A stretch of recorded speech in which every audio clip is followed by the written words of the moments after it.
My name is Michael. No, my name is Burke The Jurke. It's what people call me. It's the nickname that I got over the years, just being being a jerk, I guess you could say.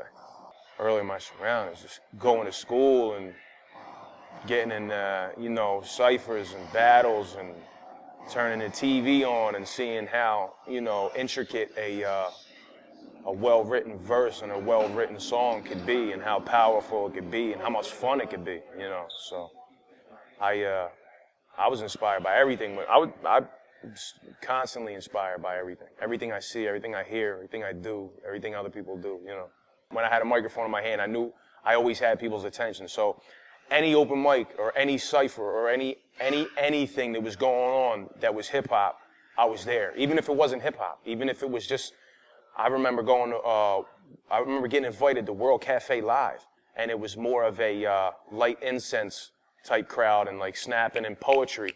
And I got up there and I started kicking kicking bars that was not for that crowd. And people started looking at me like I had 6 heads. And I had to switch it on them. I had to cue a band. The band was just there listening to me. I had a set disc to come when I came there. I turned the disc off because they were just frowning at me. So I cued the band to do the blues stuff, and then I just kicked a whole song. Probably about 3 times I kicked the whole song off the top of my head. Hook, verses, everything. Outro, intro, didn't matter what it was. But anytime I could grab a mic anywhere, I wanted to be heard. You know what I mean? My life's a little different now because now I'm grabbing a mic when I feel like it, because I don't feel like I really have anything to prove when it comes to my surroundings.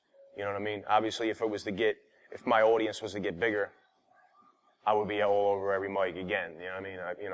I was born in '84. My father listened to a lot of music, and a lot of good music. He listened to a lot of blues, a lot of rock. Like if you get in my car nowadays, I have 102.9, B101, Oldies 98. If you're in my car, it's like being in Nifty 50s listening to fucking music. Biggie was a huge influence. Nas was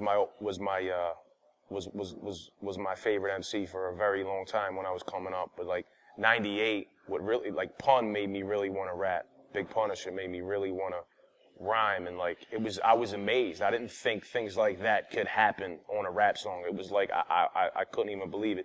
And then obviously I did my homework, and I saw a lot of that rapid fire style, Pharoah Monch, and I grew up with listening to the pop side of hip hop for a little while, and but I was very well rounded in music when it comes to my mom would be listening to a lot of crazy shit that I don't really listen to, but my father with the Billy Joel, you know what I mean, and the Frank Sinatra, and the Dean Martin, you know what I mean, and then on my own, just running into, being at different people's houses when they're playing a record, you get Donny Hathaway, Stevie Wonder. Like I listen to everything, any type of music, any type of art, and I appreciate it. I could appreciate anything. I'm a class clown when it comes to hip hop. Like I would love to treat it as a career. I don't ever shit on hip hop. Like I don't ever give it the back burner.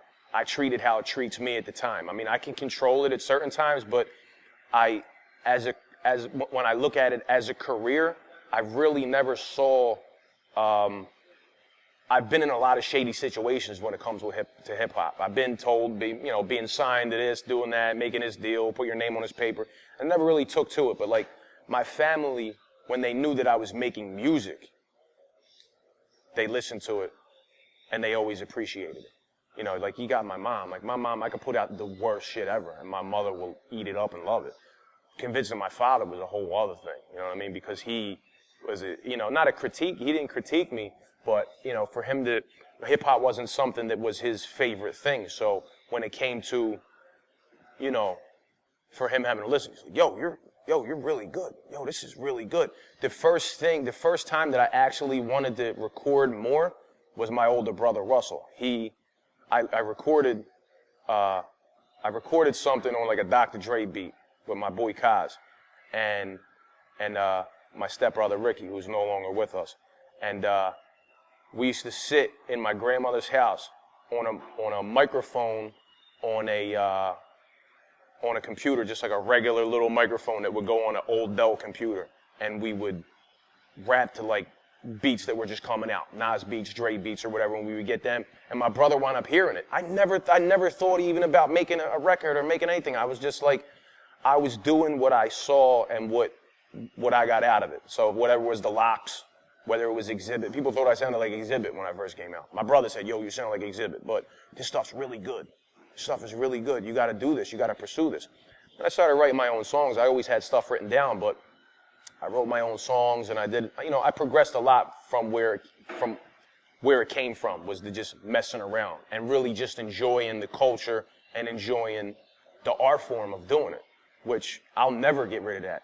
You run into MCs all day that say, especially in the Philly scene, in the depression of Philly, and people are in the same melting pot. People will tell you, I'm done. I ain't fucking with this hip hop no more. I ain't doing this shit no more. And you're like, you'll be back. You know you're in love with the art of it. It has nothing to do with how successful you are. And that's to answer your other question. Like, it's not about, for me, it's not about my success. It's really, as far as I'm concerned, I've succeeded in what I really wanted to do, which was make good songs. I know that I make good songs because I'm my biggest critic. I'll look at my songs and I'll be like, I got catalogs that people have not heard because I'm like, no, it's not up to par. It's got to be mixed that way. It's got to be mixed this way. I have one album out and I've been rhyming for 47 years. I'm rhyming for 47 years and I'm only 28. Did a show with Jizza in 07, and then in 08, I did a show with Wu-Tang. Except for, I think, Red and Meth were on tour, so Method Man didn't make it, but it was still stunning to see, just to know that you're going to be on the stage and then see Ghostface walk in, and to see Raekwon walk in, and to see Deck walk in, and to see RZA was bugged out. Like, I looked at RZA and I'm like, he was like the only dude I didn't say hi to because he looked like he was on cloud 9.